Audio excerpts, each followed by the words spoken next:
Mesdames, Messieurs, bonsoir. 30 ans, cela fait 30 ans depuis le génocide rwandais, le dernier génocide du XXe siècle. En près de 3 mois, les Hutus ont assassiné près d'1 million de personnes, en majorité des Tutsis, mais aussi des Hutus modérés. La diaspora rwandaise s'est réunie aujourd'hui partout au pays à Regina, autour de souvenirs et des événements de 1994. Témoignages, projections de films et cérémonies ont ponctué cette journée commémorative. Notre collègue journaliste David Houle est allé à la rencontre de 2 membres de la communauté rwandaise à Regina.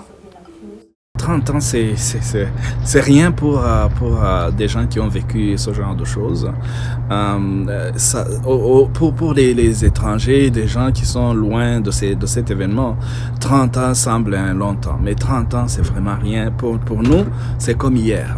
On se rappelle déjà des petits-enfants qui sont en train de courir sur les collines pour leur vie. On se rappelle de nos parents, de nos sœurs, de nos frères qui ont péri dans ce génocide. Donc il y a toujours des plaies qui méritent de guérir. Il y a toujours ce sens de travailler pour que justement plus jamais ce genre d'atrocités ne se reproduisent nulle part.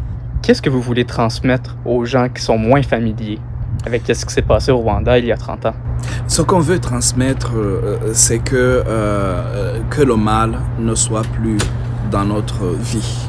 Qu'on s'unisse davantage pour justement rechercher le bien pour tous, qu'on soit des contributeurs de la paix et de la vie des autres, plutôt que de connaître justement, de répéter les mêmes erreurs qui se sont reproduites. Et cela ne peut que se faire quand les gens justement font référence à quelque chose qui s'est passé. Comment est-ce que vous vivez avec le fait que vous étiez très jeune quand ça s'est passé, et c'est quoi la relation entre votre âge et cet événement? J'étais trop jeune, mais je grandis au Rwanda, je vis le aftermath du génocide.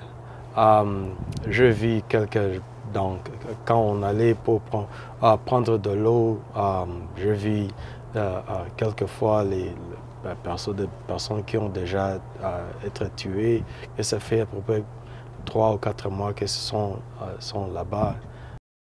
Les enseignants de la province n'en démordent pas. Dès demain, leur syndicat met en place une grève du zèle pour une durée indéterminée.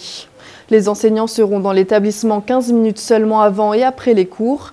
Les activités parascolaires et la surveillance du midi ne seront pas supervisées. Les horaires des classes seront aussi modifiés.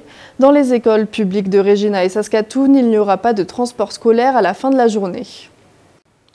On l'a vu ces dernières années et encore cet hiver, les conditions météorologiques ont touché de plein fouet les agriculteurs de la province.